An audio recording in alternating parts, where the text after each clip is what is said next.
Bakit ka sumisigaw? Ate, hindi ka na dapat lumabas sa kwarto mo. Tsaka dapat umalis ka na kanina pa. Natatakot kasi ako. Baka kung ano nang nangyayari sa'yo. Kaya lumabas ako. Ano bang meron dito, bata? May aswang ba dito? Sa likod mo, ate! Aswang!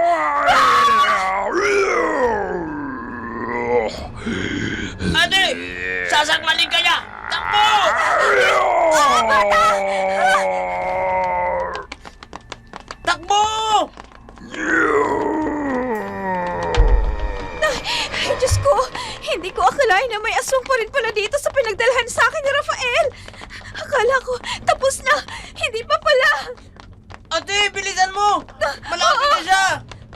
Bata! Mabilis siyang kumilos! Kaya magmadali ka! Bata! Aray! Ay, nawalan ako ng balanse. Ate naman ang tanda-tanda mo na. Bakit ang lampa mo pa? Pasensya ka na. Aray, ang tuhod ko. Malayo yan sa bituka. Tumayo ka na dyan. Sandali, aray. Bata! Bata! Hawakan mo ko! Hindi ako makatayo! Sobrang sakit ng binti ko! Kumapit ka sa akin. Ay, salamat, bata! Ate, sa likod mo! Aray! Ang buko! Nahila ng aswang! Ate! Bata, tumakbo ka na!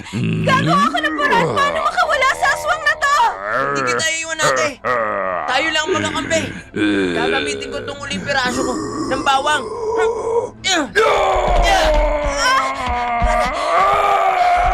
Pagkaling ang ginawa mo, bata! Nabitawan niya ako! Wala na akong ibang pangontra. Umalis na tayo dito. Kumapit ka sa akin. Sige, tara! Bata! May patay! Bata, may patay! Wag ang kanyang katawan! Normal lang na makakita ng ganyan dito, ate. Ano yan? Hindi na bago. Pinatayan ng aswang. Umalis na tayo dito dahil sigurado ako. Yung bangkay na yan, babalikan pa yan ng aswang. Umalis na tayo dito bago pa dumating. Sige, tara!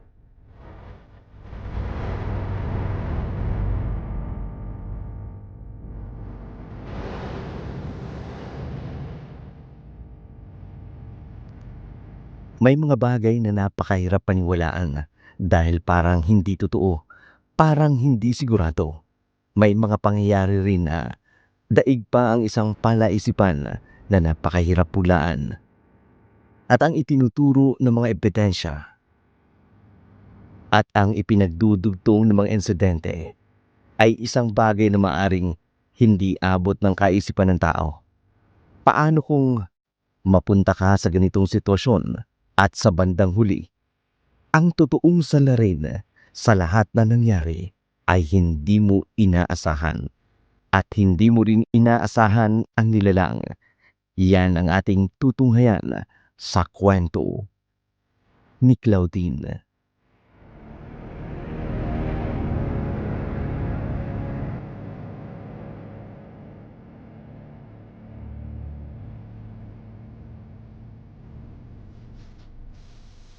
Tara na, Rafael. Mabuti nga't nandito yung landlord namin. Hindi na kailangan pumunta sa bahay nila. Hindi kaya matara yung landlord ninyo? Hindi yan. Huwag kang mag-alala. Bakit naman siya magtataray? Negosyo niya yan. Sige, pakilala mo muna ako. Sige, bilisan na natin.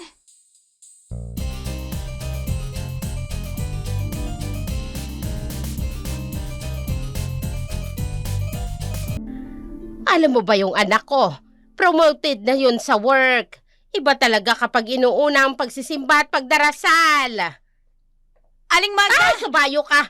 Ay, Claudine, ano ba yon? Si Rafael ho, yung sinasabi ko sa inyo na best friend kong pastor. Magrerenta po siya dito. Magandang araw po. Magrerenta po muna ako sa boarding house ninyo.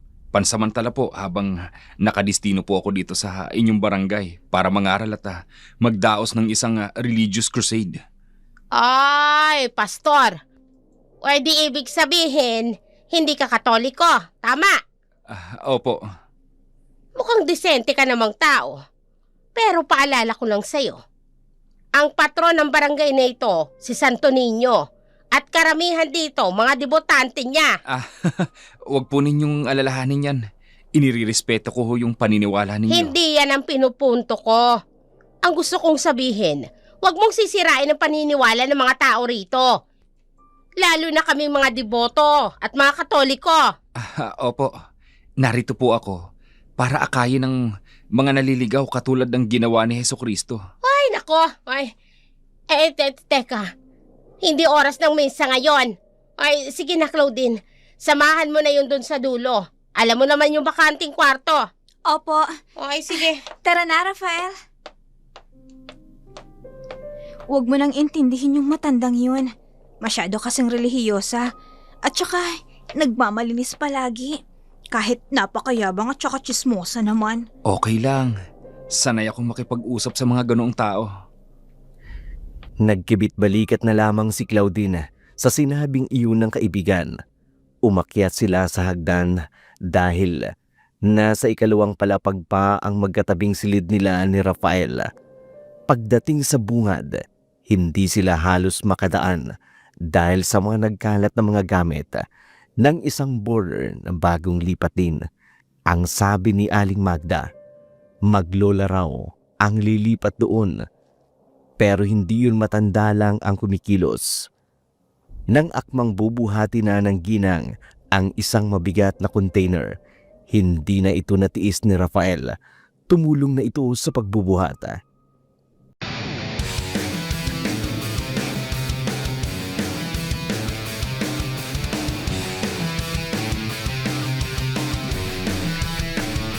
Ako na po.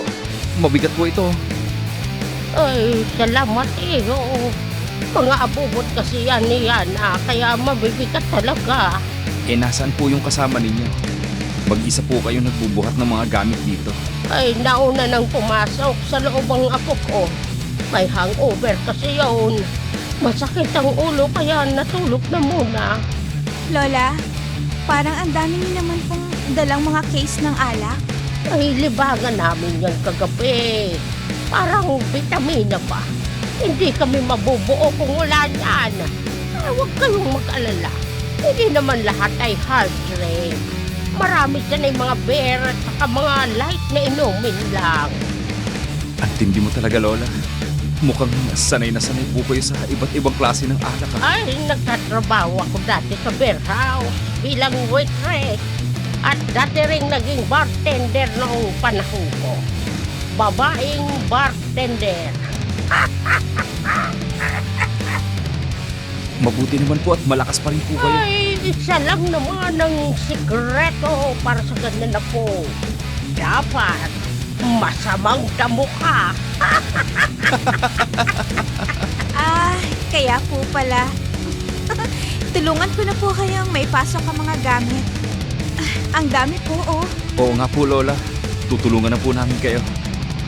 May nakakahiya naman sa inyong mag-asawa. Naku, Lola. Hindi po kami mag-asawa. Magkaibigan lang po kami. Magkaibigan. Ay, baka naman magkaibigan. Sige po, Lola. Tutulungan na po namin kayo. Ay, sige. Diyan yun na lang ipatong sa bungad. Ay, diyan na lang. Ay, baka yung may mga laman pa matabunan. Matapos ang pagpasok ng gamit, nagpaalam na ang dalawa sa matanda. Nag-abot ng pera ang ginang, pero tinanggihan nila ito.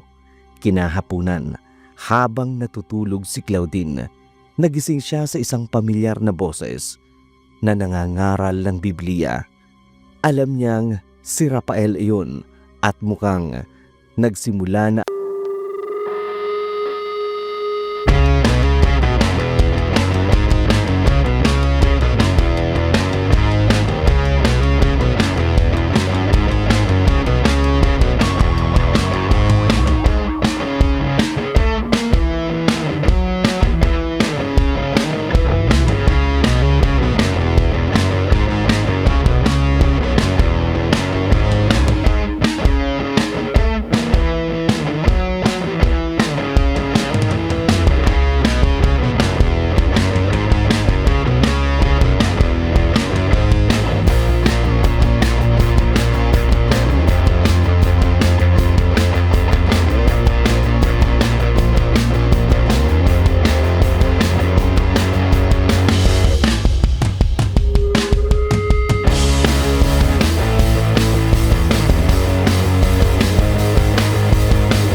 ginagawa, di ba?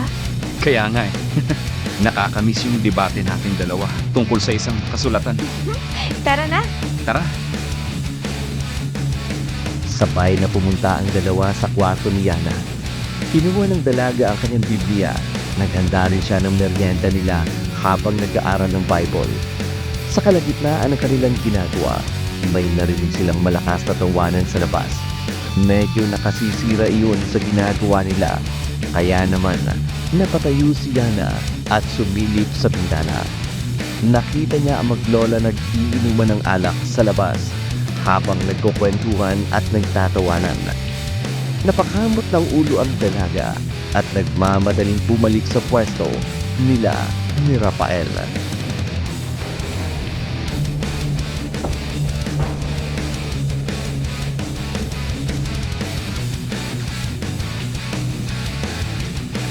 Anong meron sa labas? Yung maglola, nagkakasayahan. Nagiinuman ng alak. Gusto ko ang sawin eh. Sobrang lakas ng mga boses nila. Huwag na. Pero, hindi lang naman sila ang umuupa rito. May karapatan tayong magreklamo kung nakakaistorbo na mga boses nilang dalawa. Pakiusap. Huwag na. Iyon ang libangan nila eh. Pastor ka. Pero, ito-tolerate mo na lang ang mga mali nilang gawain? Sa tingin ko, ang mga taong yun ay naliligaw ng landas at hindi nila alam ang kanilang ginagawa. Kagaya ng mas naniniwala sila sa itim na mahika kaysa sa Biblia. Hindi nga magandang hinala ko sa kanila eh. Yung feeling ko, sa paglipat nila dito, may mga magbabago. Ano naman yun sa tingin mo? Hindi ko maipaliwanag pero meron akong ibang nararamdaman sa kanila. Umabot na hanggang gabi ang pag-iinuman ng maglola. Nakatulog si Yana ng mga bandang alas 8. Pero nagising siya bandang alas 12. Maingay pa rin sa labas. Naisipan niyang bumangon para mag-usisa at pagsilip niya, nakita niya ang maglola nagising pa rin. Tanaw kasi sa bintana ang tinutuluyan ng mga ito. Nagtatawanan pa rin ang dalawa habang nag-iinuman. Ayaw niya namang sawayin, kaya ginawa niya ay bumalik na lamang sa higaan at naglagay ng bulak sa tenga. Sinubukan niyang matulog pero umaalingaw-ngaw pa rin sa kanyang pandinig ang boses ng maglola.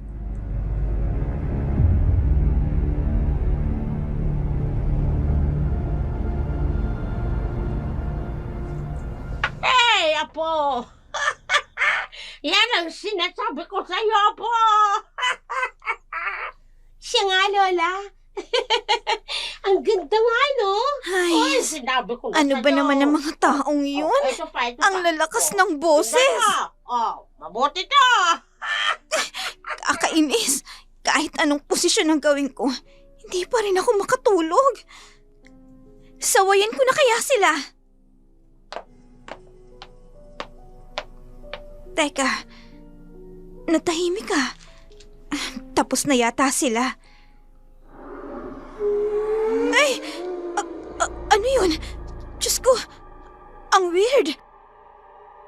Parang halimaw.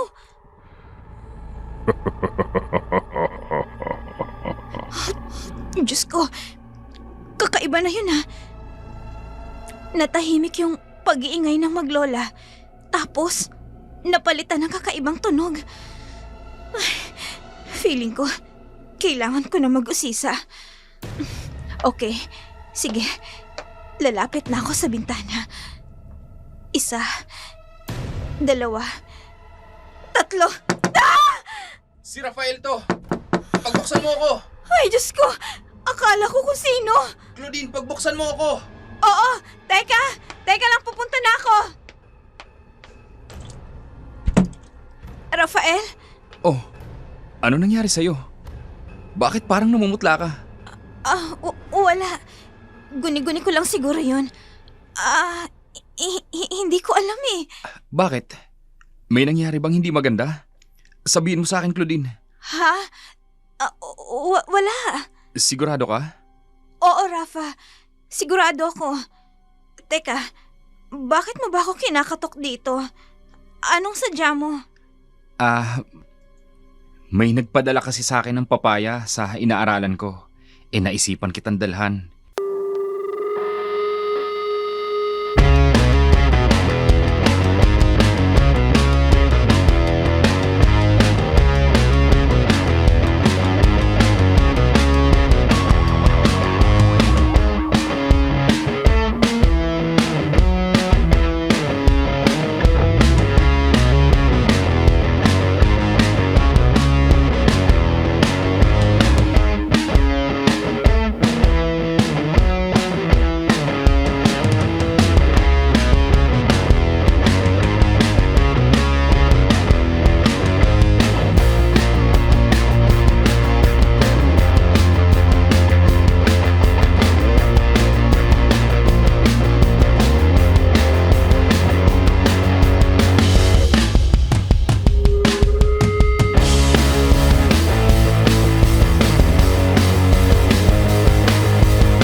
Bigla na lang nagkaroon nung matahimik yung maglola sa pagtatawanan.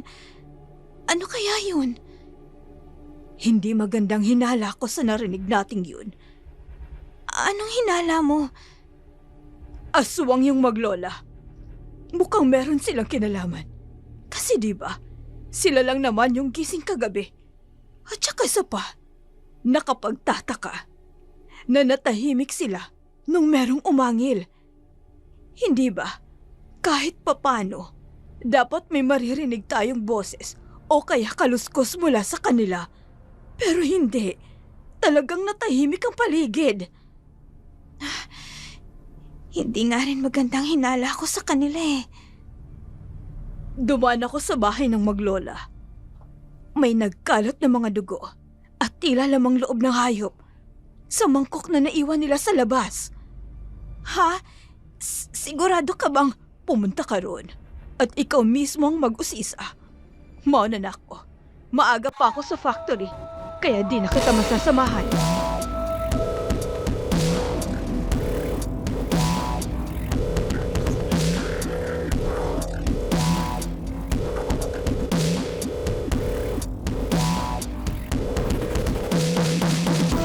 O anong sadya mo, Claudine? At nagpunta ka rito? Abay, ang aga pa. Aling Magda, may ire-report po sana ako tungkol ho sa maglola. O anong problema dun sa dalawang yon? May masamang hinala po kasi ako sa kanila eh. May namatay na hayop sa boarding house. Wakwak ho ang katawan at wala hong lamang loob. Ang masama pa po niyan, yung lamang loob nakita sa mga mangkok na pinaglagyan nila ng pulutan. O ano gusto mong iparating? Meron po ako narinig. Isang malakas na angel kagabi na hindi pang karaniwan. Nakakapanindig ho ng balahibo ang tunog. Oy, Alam ko nang ibig mong sabihin. Oy, aswang yung maglola. Tama ba ako? Parang gano'n na nga po. Ay, nako. Alam mo, pamilyar na sa akin yung pangyayaring yan. May isang border ako dati. Pumunta sa bahay ng ganito rin kaaga.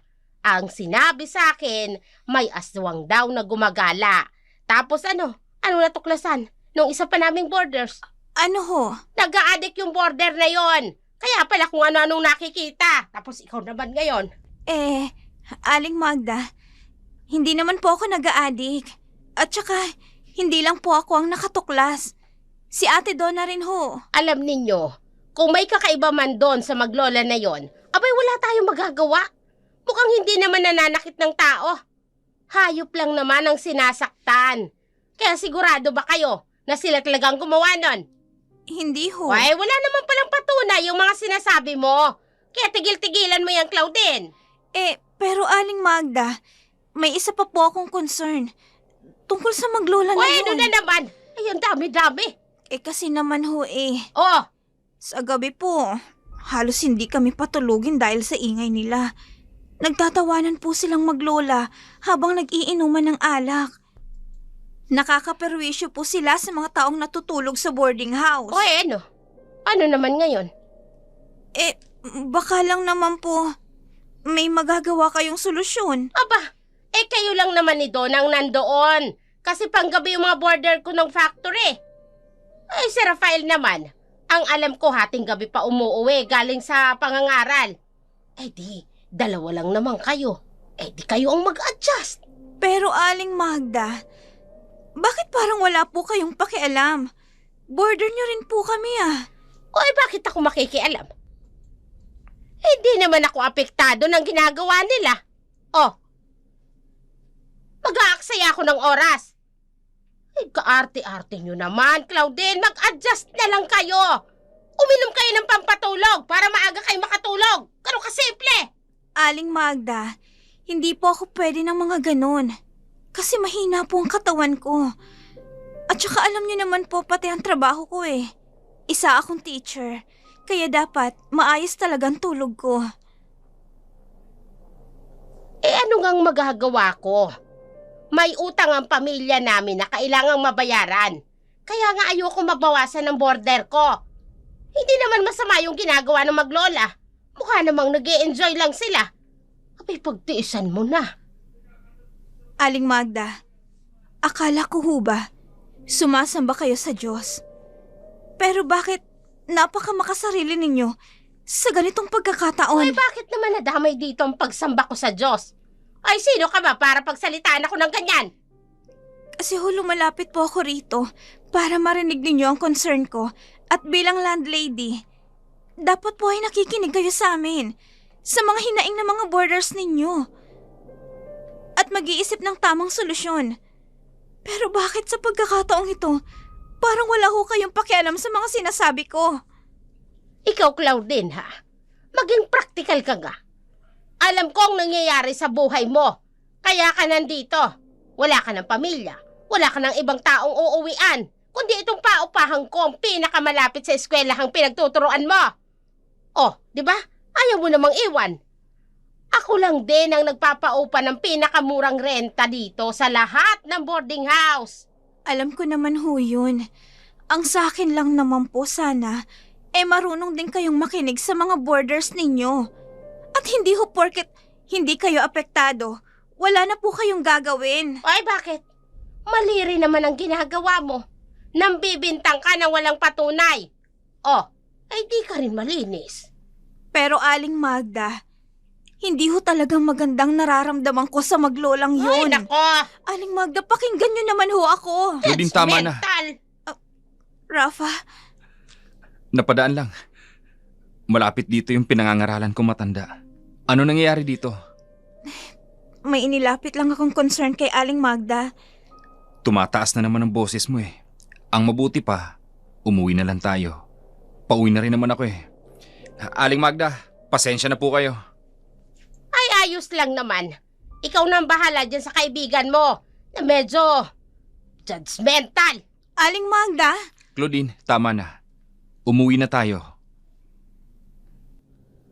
Sumunod naman si Claudine kay Rafaela. Palabog pa itong naglakad at halata sa ekspresyon niya ang pagkainis. Wala namang magawa si Rafaela kundi ang mapakamot na lamang sa ulo niya. Bumalik sila sa boarding house nang nakasimangot pa rin si Claudine. Namumula ang mukha nito at halatang galit pa rin. Hindi siya iniwan ni Rafaela sa tinutuluyan niya. Pumunta ito ng kusina para ikuha siya ng tubig. Tinandya naman iyon na abutin ng kanyang kaibigan. Kaya hindi niya na ipinagpilitan pa. Umupo si Rafael sa harap ng kaibigan. Tinitigan.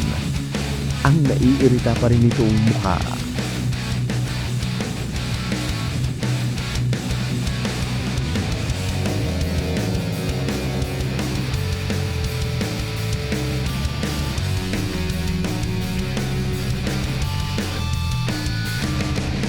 Bakit ka nakatitig dyan? Kumalma ka na. Nandito na tayo eh. Eh, paano? Hindi ko kasi akalain na ganun lang ang magiging sagot ng matandang yun sa mga concern ko. Ano ba yung concern mo? At bakit hindi mo muna sinabi sa akin? Eh, paano ko naman sasabihin sa'yo? Maaga pa lang wala ka na. Pasensya na. Inaya kasi ako magkape noong inaralan ko kagabi. Eh, nagustuhan niyo yung pag-aaral namin ng Bible. Sabihin mo sa akin, ano ba yung concern mo at baka makatulong naman ako? Eh, paano yung kasing maglola? Hindi magandang hinala ko. Paano kung aswang pala sila? Aswang? Uy, ano ka ba naman? Bakit ka tumatawa? Eh, ikaw Mukha kasi... ba ako nagjo-joke? Ay, ikaw naman kasi nga. Eh, nagpapaniwala ka sa mga aswang na yan. Para ka namang hindi Kristiyano. Eh, ano kasi... Basta, sobrang kakaiba. At saka, sabi nun ng lolo ko, totoo daw ang mga aswang. Hindi ka ba umattend ng cell group noong matanda nating pastor? Nalimutan mo na ba kung ano yung kanyang sinabi? Anong sinabi niya? O, tingnan mo, nakalimutan mo nga. Eto hindi ba, sabi niya, ang mga aswang, multo, mga engkanto, yung mga yun, hindi yung totoo. Eh kung hindi sila totoo, eh ano yung mga nakikita ni lolo? At ano yung mga na-encounter ko? Ng ibang tao, na maayos naman ang pag-iisip, pero nakakakita raw ng mga ganong nilalang. Ganito kasi alam mo naman na ang kaaway o si Satanas ay mapanlin lang. Ginagamit niya ang isip ng mga tao para iligaw ang paniniwala natin. Eh di ibig sabihin, gawa-gawa lang ng demonyo ang aswang, yung multo o engkanto? Tama. Nakuha mo. Hindi yan totoo. At kapag naniwala ka sa mga ganyan, para ka na ring nalinlang ng mga demonyo. Okay, sige.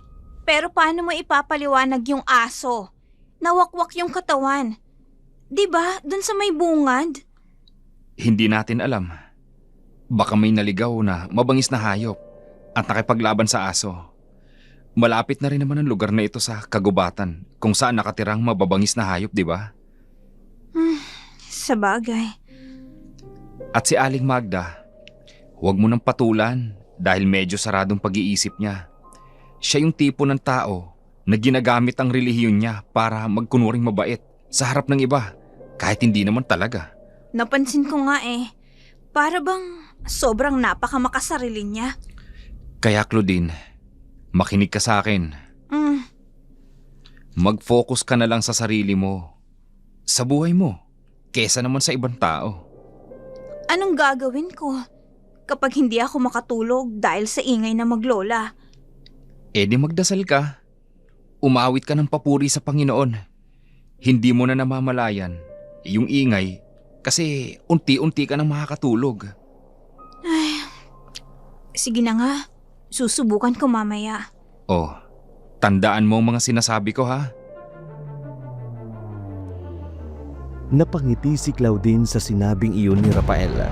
Naramdaman niya ang malakas sa pagtibok ng kanyang puso dahil sa pagpapalakas ng loob ng kaibigang matagal niya nang gusto. Naulit na naman ang kaparehong takbo, kagaya na nangyari noong nakaraang gabi. Nag-iinuman na naman ang maglola sa tapat ng tinutuluyan nila. Ginawa naman ni Claudine ang mga sinabi sa kanya ni Rafael, pero hirap na hirap pa rin siyang matulog. Kung noong nakaraan, nagtatawanan ang dalawa, ngayon, nagkakantahan naman. Ilang sandali lang, natahimik din, pero may panibagong ingay silang narinig.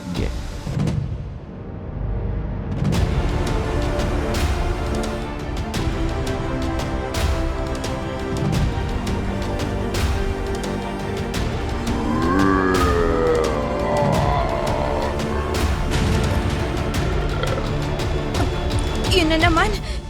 Diyos ko, hindi ko na alam kung anong nangyayari sa akin. Ay, Diyos ko. Kailangan ko nang malaman ngayong gabi kung may kinalaman ng maglola na yun sa mga nangyayari. Oh. Tahimik na naman. Nawala na naman sila.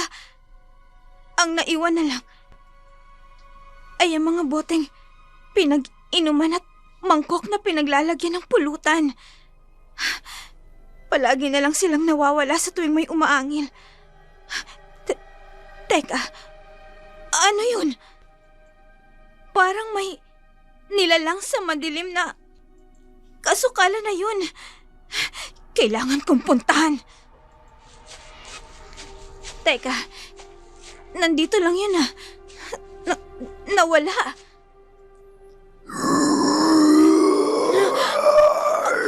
Aswang! May aswang! Susundan ko pa ngayon. Claudine! Ate Donna! Claudine, halika. May balita ako sa'yo. Ano yun, Ate Donna? May natagpo ang patay. Doon sa bungad ng boarding house, isang tao. Ano? Nandun pa ang mga pulis at yung bangkay. Alamin natin ang mga detalye. Sige, ate. Muling nilingon ni Claudine ang sukalan kung saan niya nakita ang aswang, pero wala siyang nasumpungan ni anino nito. Agad naman siyang hinila ni Donna papunta sa lugar kung saan nakita ang nakahandusay na patay. Bumuwad sa kanila ang mga nagkakagulong tao at ilang mga pulis. Nandoon din ang bangkay na parabang ine-inspection pa.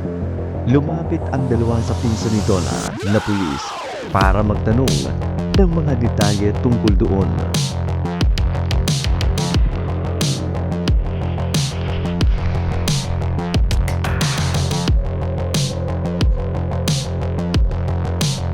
Uy, kawawa naman, grabe naman.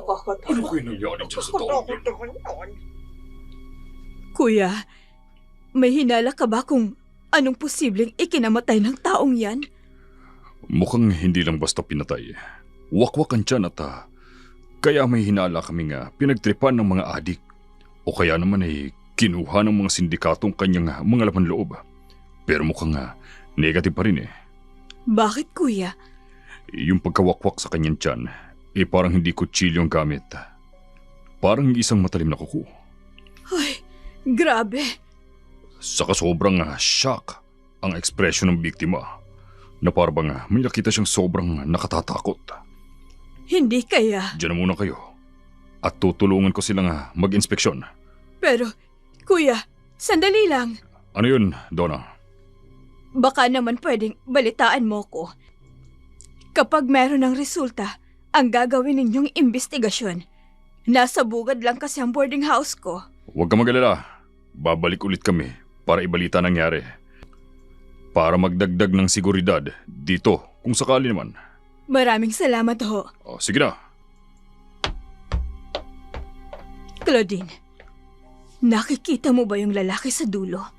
Yung maglalako ng balot? Anong meron sa kanya? Kaya halos hindi siya makagalaw doon ay dahil sa trauma. Siya kasi yung unang nakakita dito sa patay. Pagdaan niya, Nangingisay pa. At meron daw siyang nakitang aswang na napakabilis na nakapagtago. Pero ayaw siyang paniwalaan ng mga tao, pati ng mga pulis. Naku, siguro, totoo yung hinala natin, Ate Donna. Mukha nga. Pero hindi pa rin maganda ang suspetsa ko doon sa maglola na yon.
Pagkain nyo kung okay lang ho sa inyo. Okay lang naman.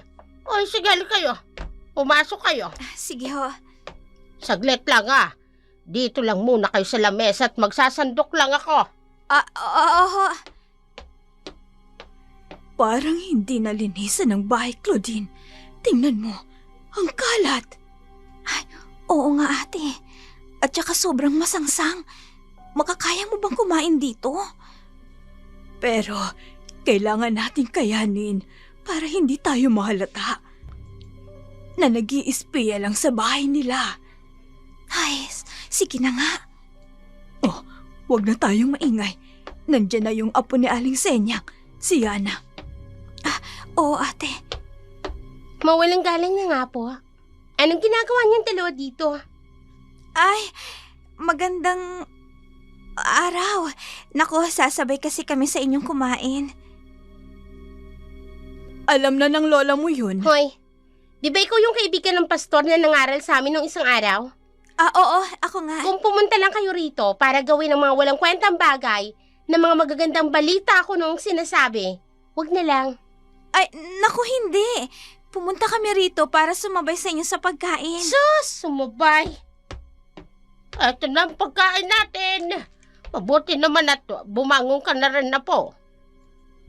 Lola, ikaw ang nagpatuloy sa mga to? Ay, bakit? Mukhang mababait naman silang tao. Tama si Lola mo, Yana.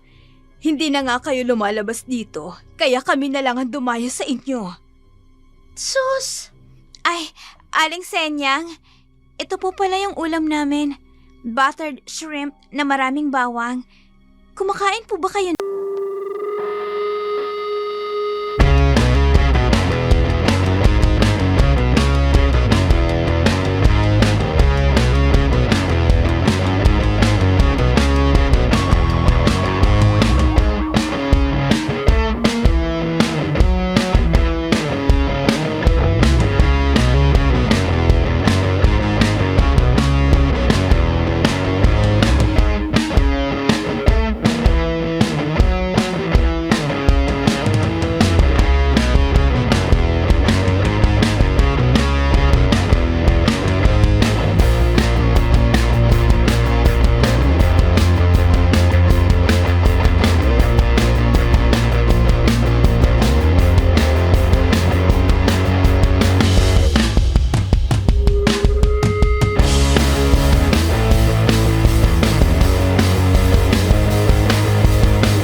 Hiyang si Magda.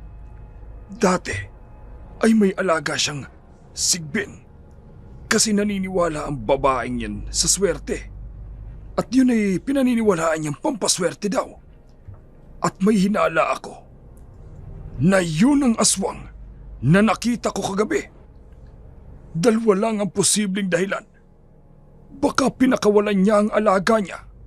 O kaya naman ay nakatakas. Di ba po, nakita ninyo yung aswang kahapon nung umatake siya dun sa tao? Oo, nakita ko nga. Pero hindi na masyadong malinaw. Kasi sobrang bilis. Basta, mag-ingat kayo kay Magda. Huwag kayong magtiwala sa kanya. Pagkasabi noon ay nagpaalam na ang magtataho. Naiwan naman si Claudine at Donna na parehong natulala. Magulo ang isip. Isang bagong pag-iispiya ang naisipan nilang gawin at ito ay sa bahay ng kanilang landlady. Nagkataon na walang tao sa bahay nito dahil namalengke. Sila naman ay wala ring pasok sa trabaho dahil weekend. Naganap sila ng mapapasukan. Nakita nila ang sirang bintana sa dulo. Madali lang silang nakapasok doon dahil wala naman itong laka. Mismong kwarto ni Magda ang kanilang napuntahan. Nag-obserba sila doon at marami silang nakitang kakaibang bagay.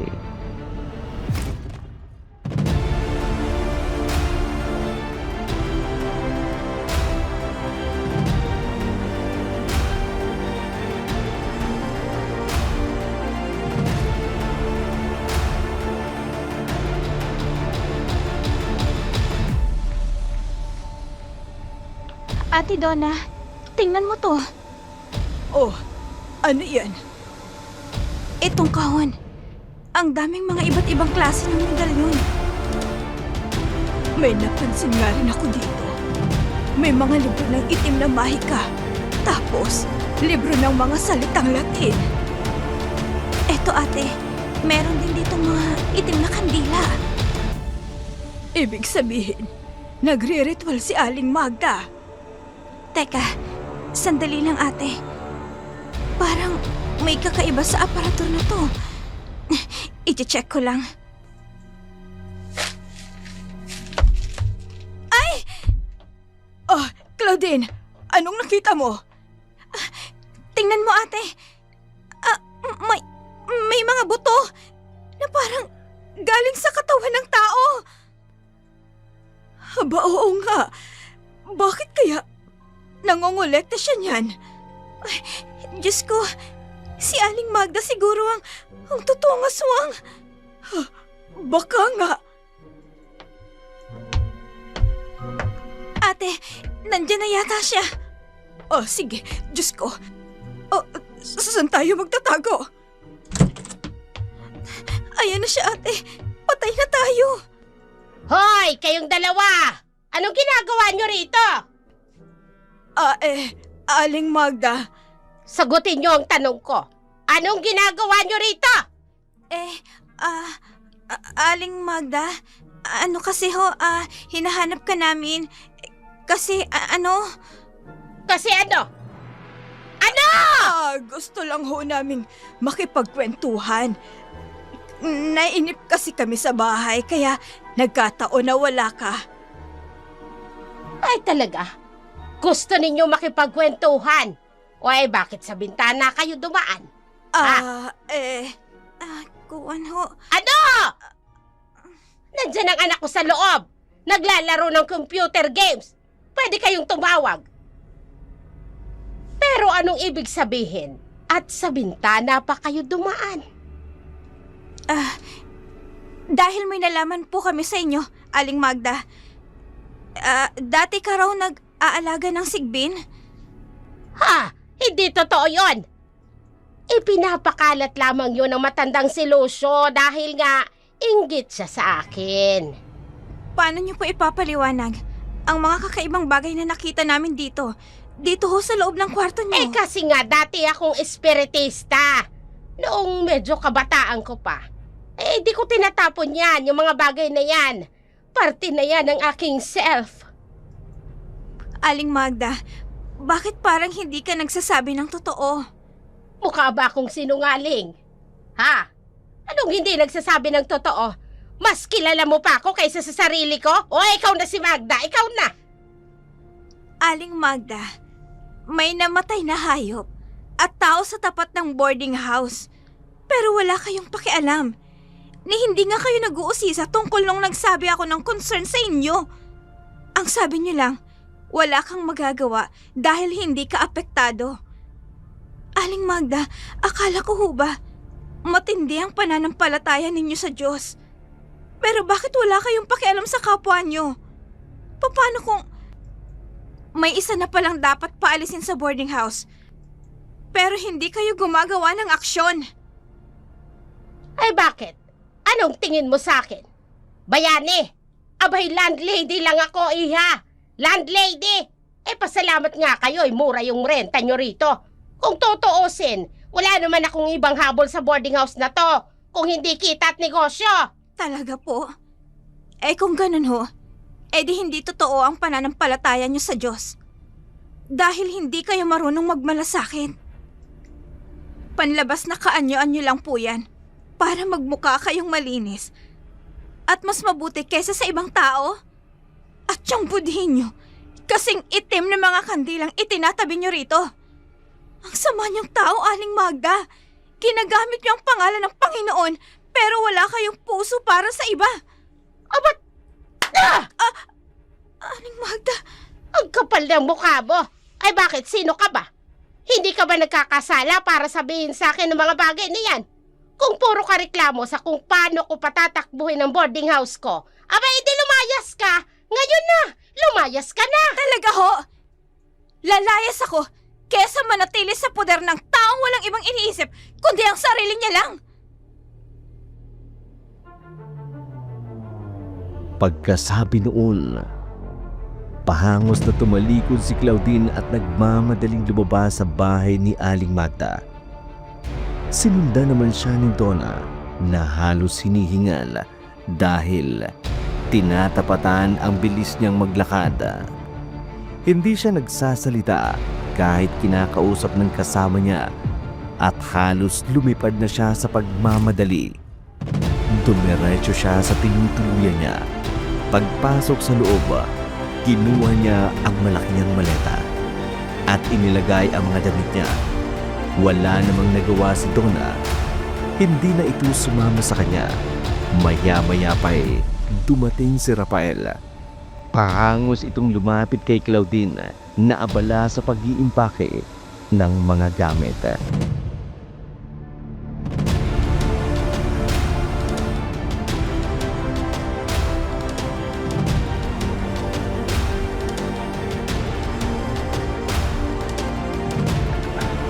Claudine, nabalitaan ko kay Donna. Anong nangyari sa'yo? Ayoko ng sermon, Rafa. Alam kong ipapaalala mo na naman sa akin ang manatiling kalmado at huwag makipag-away, lalo na sa mga matatanda na kausap ko. Alam ko naman ang ginagawa ko. Hindi ko lang talaga mapigilan ang sarili ko Napikon na ako. Ibang klase naman kasi yung ugali ng matandang yun. Naiintindihan ko. Pero Claudine, ang inaalala ko, saan ka tutuloy? Hindi ko nga alam Bahala na, Rafa. Alam kong wala kang ibang matutuluyan, Claudine. Saka, nandito ang trabaho mo at mahal mo ang pagtuturo mo rito. Wala nang ibang nagpapaupa kundi si Aling Magda. Malayo yung ibang mga paupahan. Pinalayas niya ako Anong gagawin ko? Pero mas mabuti na rin yun. At saka, hindi na rin ako komportable sa lugar na to. Simula nung dumating yung maglola na yun, ang dami nang nangyari na wala naman dati. Hindi ba? Ang sabi ko sa'yo, tigilan mo nang pagpapaniwala sa mga aswang na yan. Hindi nga yan totoo. Gawa-gawa lang yan ng demonyo. Hindi ko na alam. Basta Rafa, aalis ako ngayon. Yung matandang inaaralan ko, may pinahiram siyang kubo sa akin. Pwede tayo doon. Malapit lang yun dito sa paupahan. At sigurado akong malapit lang din yun sa eskwelahan kung saan ka nagtuturo. Rafa, ipinahiram lang yun sa'yo para may magamit ka sa crusade. Yung crusade? Huwag ka mag-alala. Sa barangay hall na yun gaganapin. Pwede tayong tumira doon. Maniwala ka. Pumayag si Claudine sa alok ni Rafael. Nag-impake na rin ito ng mga gamit. Sabay silang umalis ng paupahang iyon. Pumunta sila sa isang maliit na kubo na halos katabi lang ng boarding house ni Aling Magda. Maliit lang ito pero tamang-tama naman sa kanila ang laki. Meron na rin itong maliit na mesa na may 2 upuan at isang papag. Pinahiram din sila noon ng may-ari nito ng maliit na aparador. Komportable naman ito para sa kanila, maliban na lang noong gabi na. Rafa, hindi mo naman sinabi. Sobrang liit ng papag dito. Kasya lang pala ang isang tao. Paano tayo magkakasya dito? Ayos lang. Dito na lang ako sa mesa. Tapos lalagyan ko na lang dun sa dulo ng upuan. Baliw ka ba? Mangangalay ang katawan mo dyan. Aray! Oh! Ano ka ba naman? Tingnan mo. Yan ang nga bang sinasabi ko sa'yo eh. Wala na talaga akong choice. Aray ko. Pwede bang dito na lang ako sa tabi mo? Sige, wala tayong magagawa. Pasensya ka na. Hindi ko naalala na iisa lang pala ang pwede nating higaan dito. Hindi ko man gusto na tumabi sa isang babae sa pagtulog. Pero Hayaan mo na. Wala naman yung mali siya. Magtatabi lang naman tayo sa pagtulog, di ba? Hindi naman masama yun. Sige. Teka, bakit ka ba tumatalikod? Okay ka lang ba talaga? I mean, okay lang ba talaga sa'yo na ganito? Oo. Okay nga lang. Huwag mo akong isipin dito. Ano ka ba? Namumula ka? Ayos ka lang ba? Wala ka bang sakit? Ano ka ba, Rafa? Huwag mo ngang hawakan ang noo ko. Claudine, namumula yung pisngi mo. Ha? Naku, hindi At saka, baka dahil mainit dito kaya ganun. Huwag mo na nga akong intindihin. Ano? Bakit mo ko tinatawanan ng ganyan? Namumula ba ang pisngi mo dahil magkatabi tayo? Hoy! Uy, hindi no. Maiga ka na nga. Uy, bakit ka nagtatalokbong? Saka, grabe naman yung iniliw mo sa akin. Wala naman akong gagawing masama sa'yo eh. Manahimik ka nga, Rafa. Matutulog na ako. Tsaka, hindi yun dahil sa'yo, no? Hoy, Claudine Ano na naman? malay mo, parehas lang pala tayo ng nararamdaman. Biglang lumakas ang kabog ng dibdib ni Claudine ng mga sandaling iyon. Parang may kung anong kuryenteng dumapo sa loob ng katawan niya. Kaya mas lalong hindi siya makagalaw. Naramdaman din niya ang kakaibang pag-iinit. Matagal na kasi siyang may gusto kay Rafael. Ilang sandali lang, napayapa na rin siya at nakatulog na. Nagising siya mga bandang 12:30. Napabalikwas siya at nakitang wala si Rafael sa kanyang tabi. Bigla siyang napabangon sa pagkakahiga. Hinanap ang kaibigan sa lahat ng sulok ng bubong na iyon pero hindi niya nakita hanggang sa may makita siyang sulat sa mesa. May sulat ang lalaki. Ano na naman kayang agenda ng isang to at umalis ng gabi? Basahin ko nga. Claudine, nakalimutan ko palang sabihin sa'yo na magwo-worship kami sa bahay ng isa kong dinadalaw. kasi hindi raw siya nakakatulog kapag hindi dinadalaw. Baka hindi agad ako makauwi. Kasi matanda siya at walang kasama. Kailangan ko siyang samahan muna kasi nakakaawa rin at may sakit. Wala kasi sa bahay ang anak niya. Mag-iingat ka ha. Ay, mas inisip pa niya yung ibang tao kaysa sa akin. Ay, Claudine. Hindi. Huwag kang ganyan. Magkaibigan lang kayo ni Rafael. Hindi kanya responsibility. Ay, ano ba naman itong naiisip ko?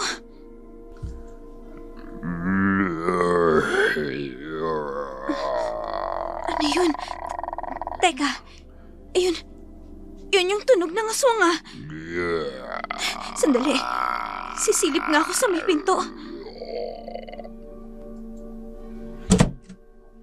Diyos ko, Rafa, hindi mo na ako dapat iniwan dito. Pero kailangan kong masiguro kung aswang ba yun na mabangis na hayop. Sandali, teka. Ay, Apo! Doon na tayo dumiretso! Sige po, Lola. Yung maglola, sabi ko na nga ba ito na ang pagkakataon ko para makumpirma. Susundan ko sila. Teka, dito sila dumaan ha. Bakit ang bilis na wala?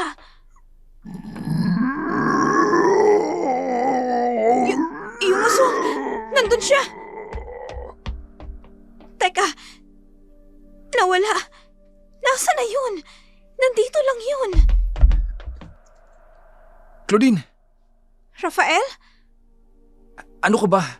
Bakit ka nandito sa labas? Rafael, yung aswang. Ayan ka na naman eh. Pumasok na tayo sa loob. Teka, akala ko ba hindi ka uuwi? Di ba sabi mo may sasamahan kang matanda? Dumating yung anak niya kaya umuwi na ako. Naalala ko rin kasi na wala kang kasama sa kubo.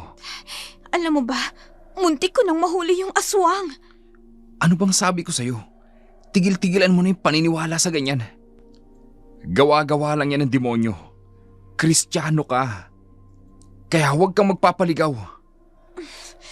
Sige na, pumasok na tayo sa loob. Nagpatiuna na sa paglalakad si Rafael at hindi na ito nagsalita pa. Si Claudine naman, habang naglalakad ay panay ang linga sa paligid. Nagbabaka sakaling makikitang muli ang aswang. Wala siyang pinalampas ni isang detalye sa bawat madadaanan niya, pero hindi siya nagpapahalata kay Rafael. Bumalik ng kubo na magulo ang isip ni Claudine. Hindi na siya nakatulog simula noon, habang si Rafael naman mukhang nakikiramdam sa kanya. Kinabukasan, maaga siyang binulabog ni Donna dahil meron daw siyang isang masamang balita sa kanilang lugar.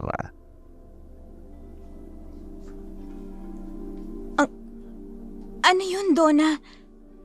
Si Aling Magda. Anong nangyari kay Aling Magda? Wala na siya. Ano? Natagpuan siyang patay sa kwarto niya. Nawakwak ang dibdib at nagkalat ang dugo sa sahig. Ano? Ibig sabihin, siya ang piniktima ng aswang kagabi? Mukhang ganun na nga. At saka, nakita ng kapitbahay ni Aling Magda na may pumasok daw. Nakakaibang nilalang sa bintana. Pero wala bang kasama si Aling Magda? Hindi ba nandun yung anak niya? Wala ang anak niya kagabi dahil nag-overnight sa ibang bahay. Di ibig sabihin, walang kinalaman si Aling Magda sa aswang. Sigurado na ako. May na-encounter ka kagabi? Hindi. Nakita kong lumabas yung maglola kagabi. Tapos, sinundan ko sila. Nakita ko rin yung aswang pero mabilis ding nawala.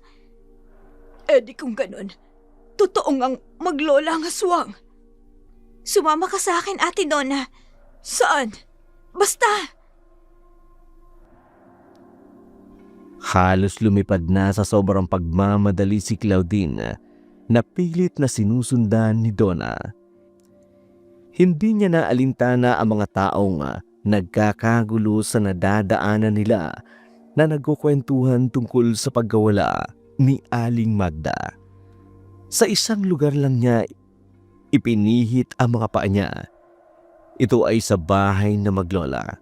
Gaya ng dati, bumungad na naman sa kanya ang mga nagkalat na bote ng alak sa lamesang nasa tapat ng bahay. May mga nakita rin siyang patak ng dugo sa sahig. Sarado ang bahay, pero ang lock ay nasa labas. Mukhang walang tao sa loob, Claudine. Ano bang gagawin natin dito? Kumpirmado nga. Sila yung aswang, ate. Umalis sila dahil alam nilang direkta na silang mapaghihinalaan. Anong gagawin natin, Claudine? Ate, kung umalis sila, tsak na hindi sila rito manggugulo dahil lilipat sila sa ibang lugar. Pero Claudine, nandito pa ang mga gamit nila. Isa lang ang ibig sabihin nito, ate. Ano yun? Baka hindi pa sila tapos mambiktima at baka isa-isahin nila tayo. Claudine, ano pa bang ginagawa mo rito?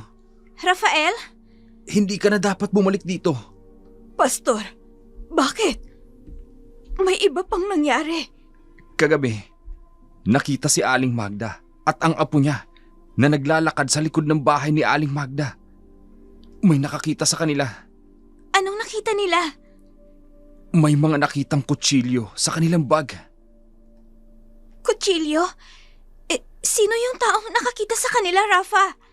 Hindi ko pwedeng sabihin. Ayaw niyang masangkot sa gulo dahil alam noong maglola na siya ang nakakita. Hindi naman kami magsusumbong sa mga pulis. Sabihin mo na sa amin. Hindi nga pwede. Bakit mo pa sinasabi sa amin kung hindi mo rin lang sasabihin ang buong detalye, pabitin? Para umalis na tayo rito. Dahil delikado ng buhay mo, Claudine. Pwedeng bumalik yung matanda rito. Hindi ako naniniwalang kutsilyo lang ang dahilan ng pagkamatay ni Aling Magda. Dahil sigurado ako, aswang ang pumatay sa kanya. Hindi totoo ang aswang. Totoo ang aswang, Rafael! Totoo ang aswang! Pwede bang isang tabi mo yung paniniwala mo ngayon, ha? Hindi ka sigurado sa mga sinasabi mo. Sigurado ako. At alam ko kung sino ang aswang, Rafael. Yung maglola, sila ang aswang. Naniniwala ako kay Claudine. Kumpirmado na ngayon. Totoo ang mga hinala namin.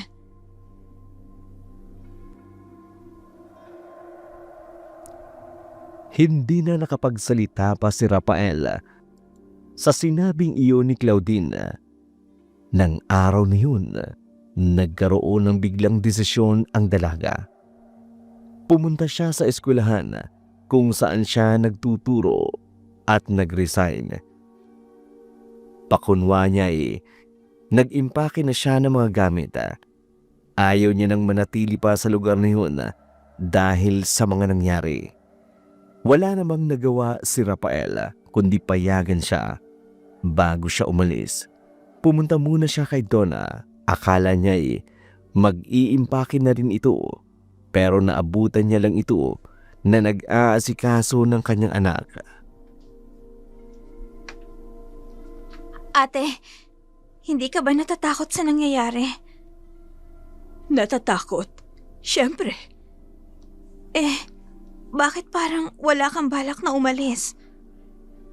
Nandito ang trabaho ko, Claudine. At dito rin nag-aaral ang anak ko. Ate, may experience ka naman ata sa factory, ha? Madali ka ring matatanggap sa ibang factory.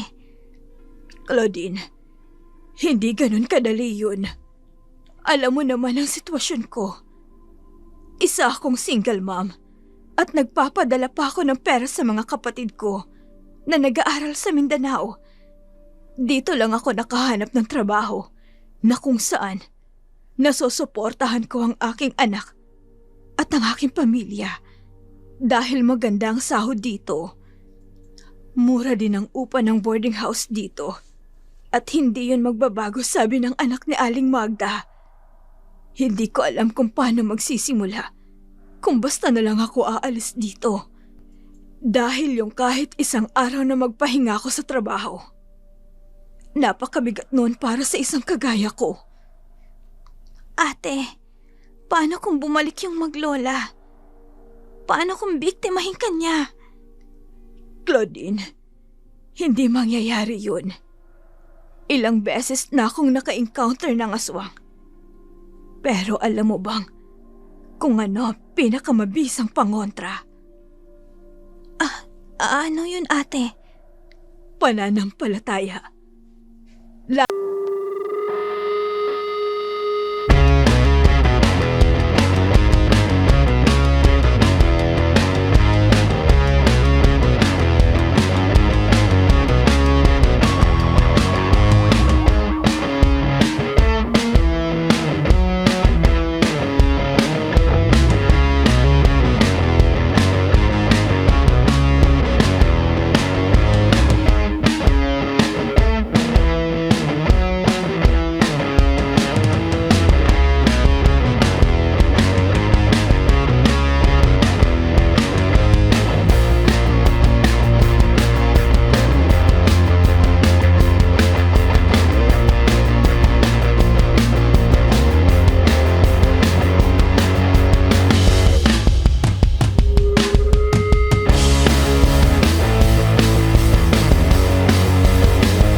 Ako, Rafael. Natakot na ako sa nangyari sa boarding house. Hindi ko hahayaang mangyari ulit yun sa'yo, Claudine, okay? Nandito lang ako. Ako ang bahala sa'yo. Hindi kita pababayaan. Pero, Pero ano? ano yung totoo na dapat kong malaman? Saka ko na ipaalam sa'yo.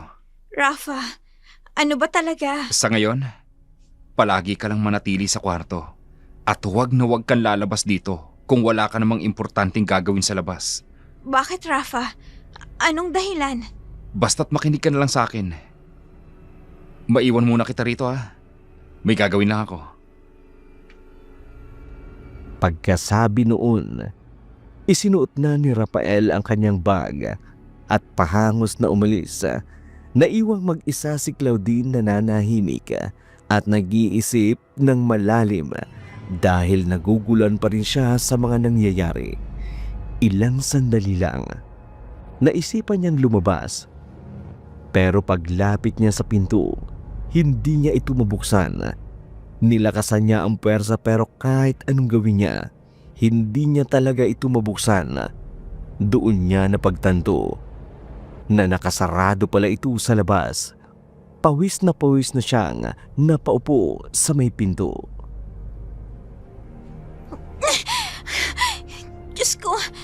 Ano bang nangyayari? Bakit kailangan akong ilak ni Rafael dito?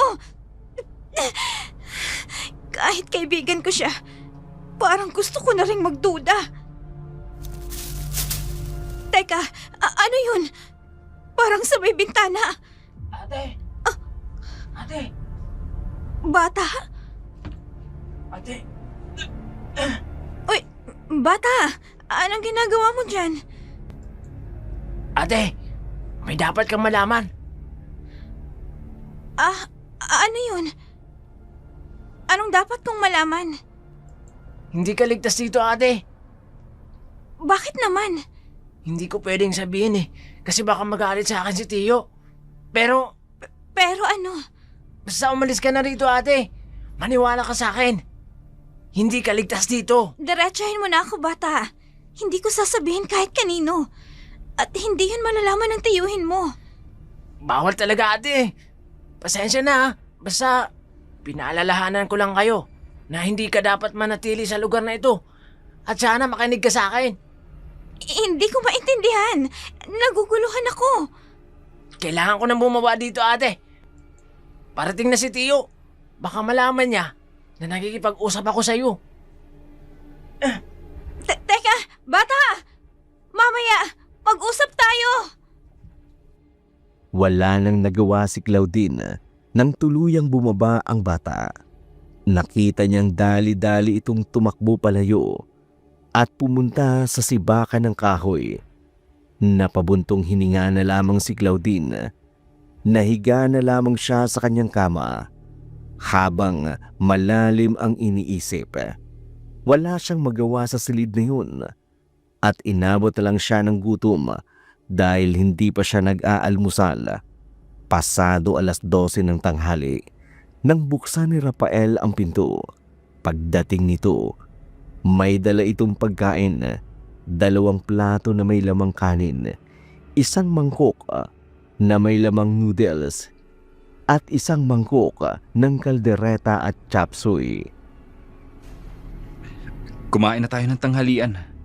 Mabuti naman at nagdala ka ng pagkain. Gutom na ako eh. Sa'yo pala itong noodles. Tapos, sa akin itong kaldereta. Teka, hindi mo ba ako bibigyan nitong kaldereta? Mukhang masarap eh. Sa akin yan. Masarap naman yung noodles eh. Pero, itong palagi kong kinakain sa boarding house kapag pagod na ako. Tinatamad na rin ako magluto tapos ito lang ipapakain mo sa akin? Ibang klase ka talaga, Rafa. Hindi ba gutom ka na? Kumain ka na lang. Teka, patikim naman ako niyan. Claudine, sabi ng... Teka! Teka, bakit ganito ang lasa? Oh, anong lasa? Ang weirdo. Parang hilaw pa yung karne. Tapos, parang walang asin. Wala man lang alat. Kaya nga sabi ko sa'yo, akin na lang itong kaldereta. Dahil sigurado akong hindi mo naman magugustuhan ng lasa. Sino bang nagluto nito? Saan ka ba nakabili nito, Rafa? May tagaluto sa paupahang ito. Iyon ang kinakainan ko. Rafa, kilala mo ba talaga ang mga taga rito? Oo naman. Nadistino na ako dito dati, di ba? Dito ako umupa. Rafael, hindi kaya... Claudine, pansamantala ka lang dito. Kapag nakahanap ka na ng trabaho, umupa ka na sa iba. Okay? Bakit? Hindi ba ako pwedeng magtagal dito? Claudine, nakita mo naman ang lugar dito. Masyadong liblib. Maganda nang nasa kabayanan ka. Alam mo, Rafael, kanina pa ako naguguluhan sa'yo. Kanina sabi mo, sasabihin mo sa akin yung totoo. Pero parang ayaw mo namang sabihin. At ang ipinagtataka ko pa, kung bakit ayaw mong lumabas ako sa silid na to. Tapos, inilalak mo pa yung pinto. Ano ba talaga ang totoo? Wala. Basta sundin mo na lang yung sinabi ko. Kapag nakahanap ka ng trabaho, umalis ka na rito. Sa katandaan mo yung sinabi ko, huwag kang lalabas dito. Isinasara ko ang pinto para hindi ka na makalabas. Pagkasabi noon, tumayo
Aray na may aswang pa rin pala dito sa pinagdalhan sa akin ni Rafael.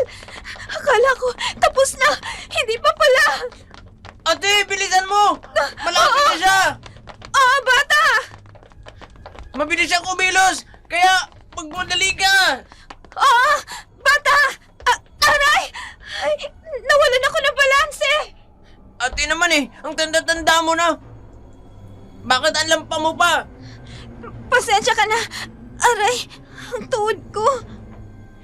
Malayo yan sa bituka! Tumayo ka na dyan! Sandali. Aray. Bata! Bata! Hawakan mo ako! Hindi ako makatayo! Sobrang sakit ng binti ko! Kumapit ka sa akin! Ay, salamat, bata! Ate, sa likod mo! Aray! Ang buko! Nahila ng aswang! Ate! Bata, tumakbo ka na! Gagawa ko ng paraan paano makawala sa aswang na to! Hindi kita iiwan, ate! Tayo lang magkakampi! Gagamitin ko tong uling piraso ko ng bawang!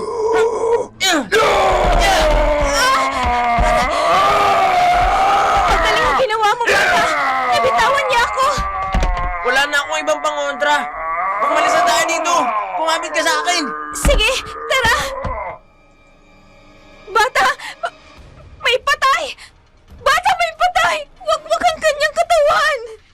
Normal lang na makakita ng ganyan dito, ate. Ano yan? Hindi na bago. Pinatayan ng aswang. Umalis na tayo dito dahil sigurado ako. Yung bangkay na yan, babalikan pa yan ng aswang. Umalis na tayo dito bago pa dumating. Sige, tara! Nagpatuloy sa pagtakbo si Claudine. At ang batang si Manoy, halos lumipad na sila sa sobrang bilis. Sanay na sanay sa ganung gawain ang bata. Bukod sa tumatakbo ay nagmamanman din siya. Kaya sa tuwing nakararamdam sila ng presensya ng aswang, mabilis din silang nakakaiwas dahil agad silang nakalilihis ng dinadaanan. Sa kanilang pagtakbo, nakarating sila sa isang kuweba. Inaya niya si Manoy na tumigil muna sa loob noon nang makapasok na sila. Agad na nagsindi ang bata ng apoy bilang pangtanglao. Napansin ni Claudine na marami palang bawang sa loob noon.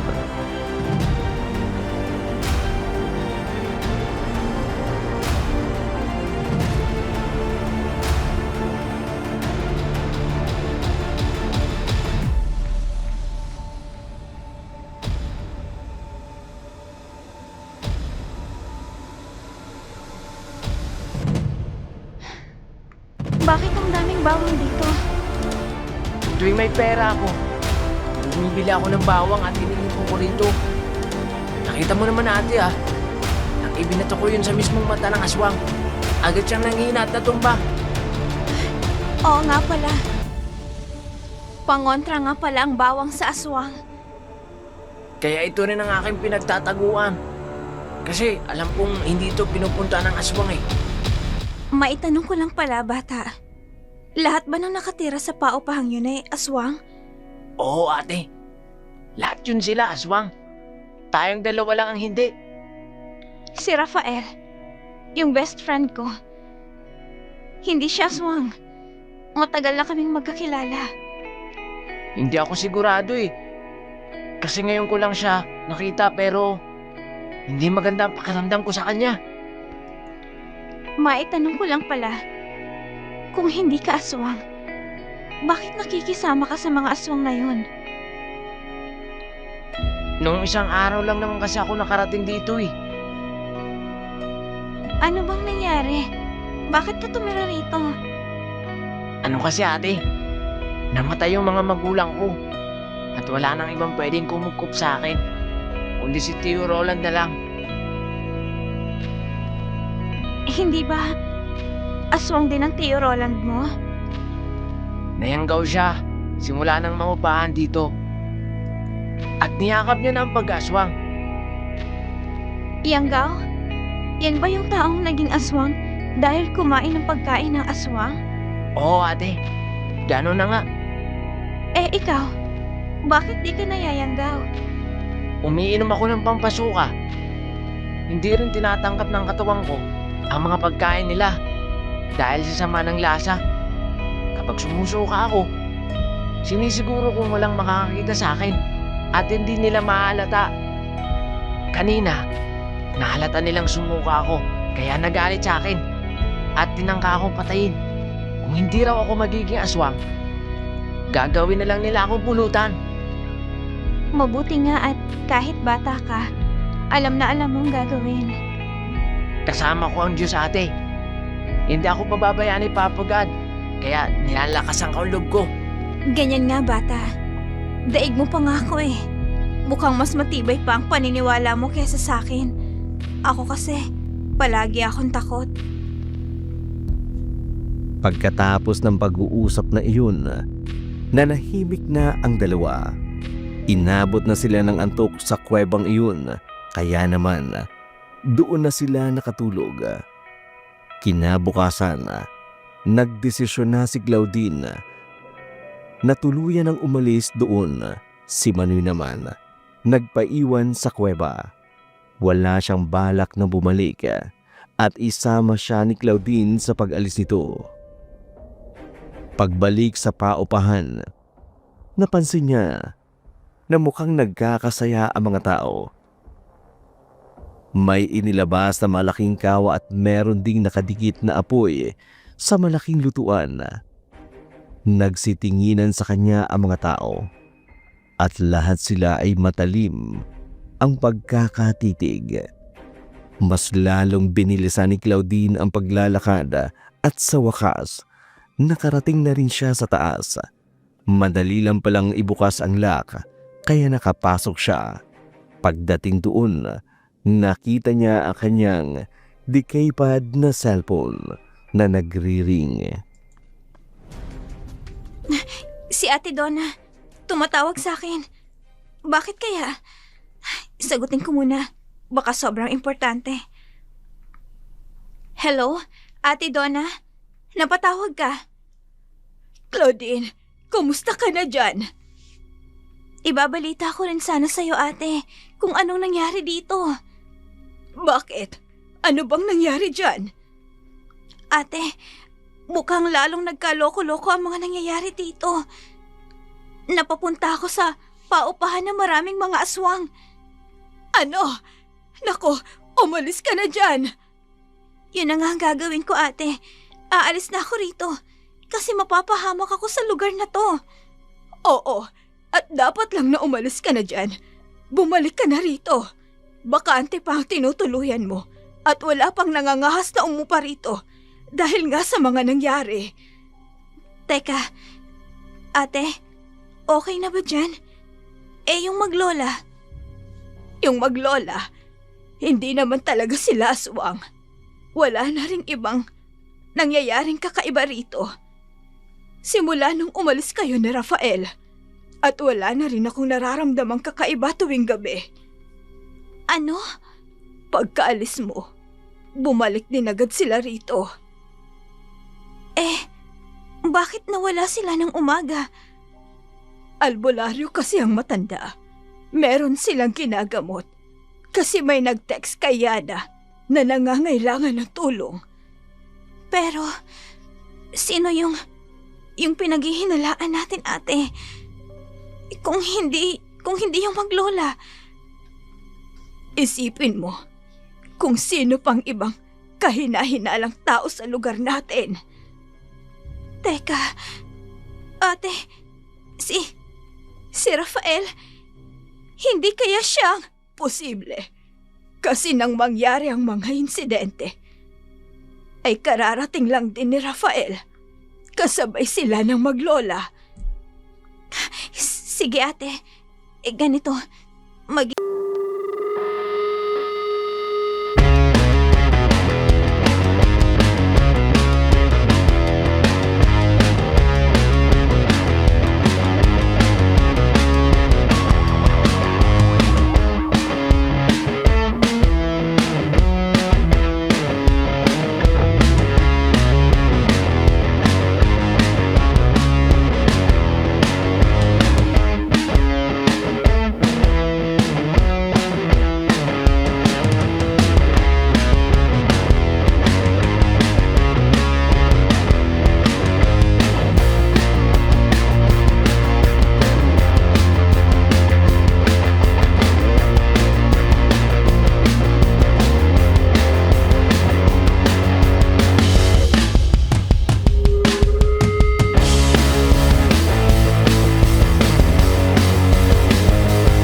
Nagsumikap na rin siyang ugain ito.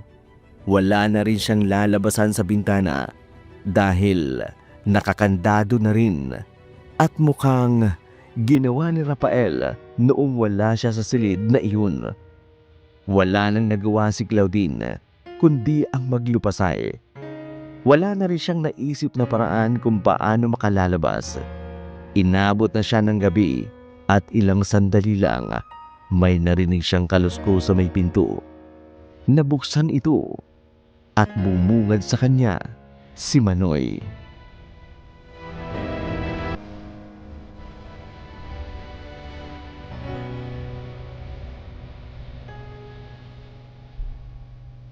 Bata, dapat hindi ka na bumalik dito. Dapat di mo na ako hinintay at umalis dito. Shh! Huwag kang maingay, ate. Baka marinig tayo. Tara, sumama ka na sa akin sa labas. Alam ko kung saan dadaan nang walang makakakita sa atin. Sige.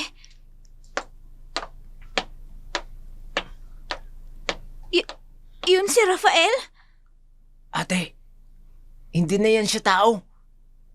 Mukhang tao lang kapag nakatalikod. Pero unti-unti nang nagbabago ang kanyang anyo. Hindi. May kailangan akong malaman sa kanya.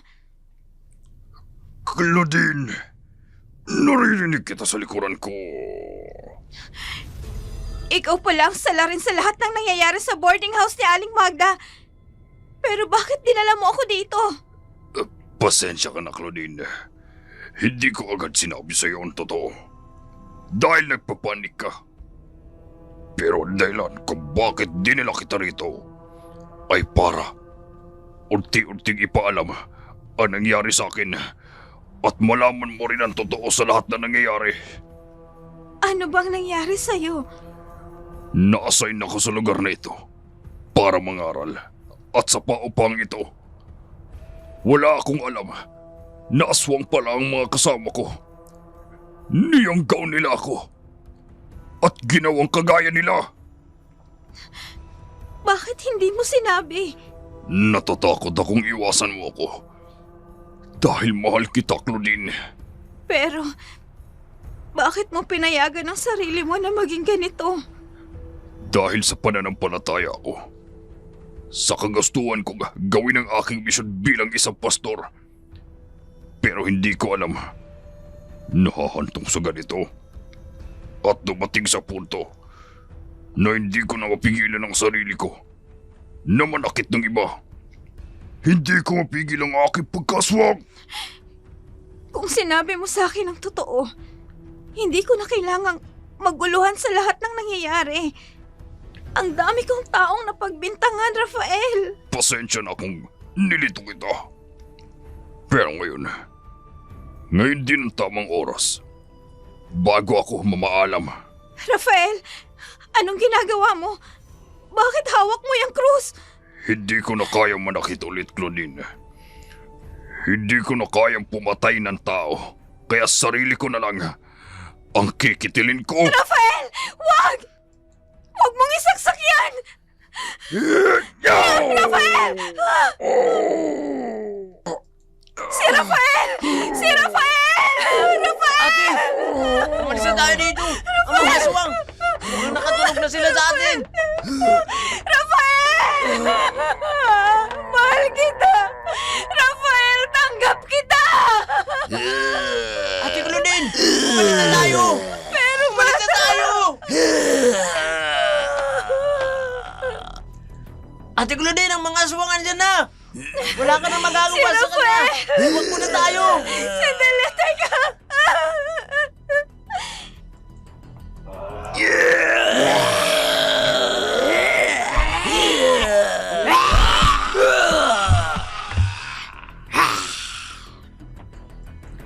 Nagkakagulo ang mga aswang kasi amoy nasusunog na bawang ang usok. May marunong na gumawa nito dito. Ate Claudine, bumalik ka naman sa wisyo. Wala kang magagawa doon. Si Rafael! Rafael! Mahal Ate, kita, Rafael! Ito ang tandaan mo. Nangyari yung kay Kuya Rafael dahil sa matindi niyang pananampalataya at pagtupad ng kanyang tungkulin na kahit mga aswang, inaralan niya. Ngayon ate, ang isipin mo na lang, may gantimpala sa kanya.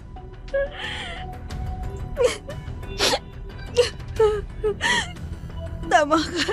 Tama ka nga. Tara na ate, umalis na tayo sa sunog na to. Hindi tayo pababayaan ng Diyos. Clouded!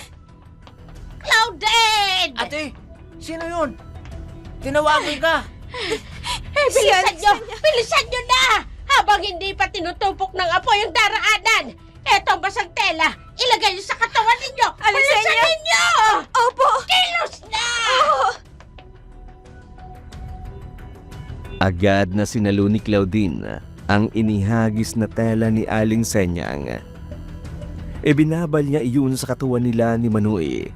Malaki naman ang tela kaya nagkasya ito sa kanilang dalawa. Habang naglalakad sa gitna ng sunog, marami mga nagbabagsakang umaapoy na kahoy. Pero napagtagumpayan nilang makalambas roon. Panay din ang dasal ni Manoy habang naglalakad sila. At ilang saglit lang, sa wakas, nakalabas na sila. Patuloy na natupok ang paupahan na yun. Natupok din ang lahat ng aswang at sila'y ligtas na.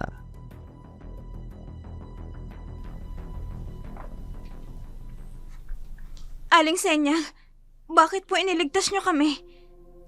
Aba, sinabi ni Donna na nandito ka.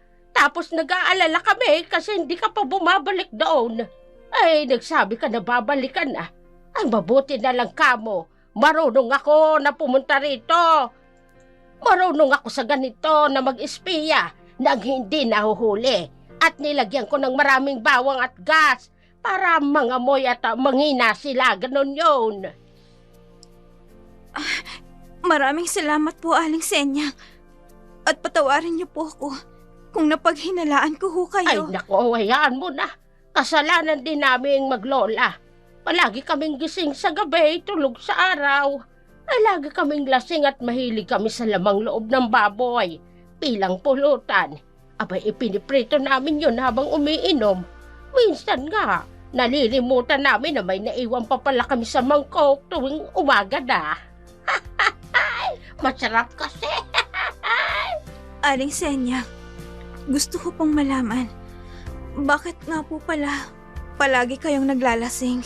Kasi namatay ang buo naming pamilya. Malapit ang bahay namin dito dati. Pinatay sila ng mga aswang.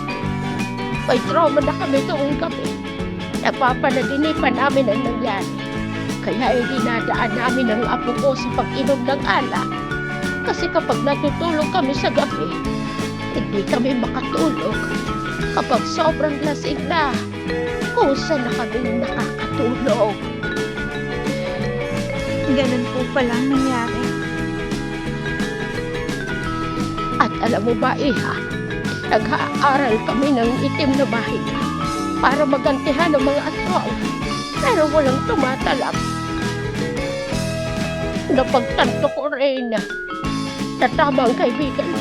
Dapat magtiwala na lang kami sa Panginoon. Nakita ko yung Bible ng mga gamit namin at sinubukan kong magbasa. Nabuksan ang isip ko at doon ako naliwanagan sa mga sinasabi ng kaibigan mo. Napaiyak si Claudine. Hindi niya masabi na wala na si Rafael. Kaya't pilit na lamang niyang tumitig ang mga oras na yun. Bumalik sila ng sabay-sabay sa boarding house na kasama si Manoy. Bumalik na rin sa dati ang lahat. Si Aling Senyang at Yana. Bumalik na ang paniniwala sa Diyos. Kasama nito si Claudine at Donna. Nagba-Bible study sila. Sa kwentong ito ni Claudine, hindi lang ito kwentong aswang. Tungkol ito sa iba't ibang uri ng tao. Pagdating sa pananampalataya, si Aling Magda ang simbolo ng mga taong hindi totoo. Ang pananampalataya at dekorasyon lamang ang relihiyon. Si Aling Senya at Yana naman, mga taong nawala ng pananampalataya dahil sa pagsubok. Si Manoy at Donna, mga uri ng taong ginawang lakas ang paniniwala sa Diyos.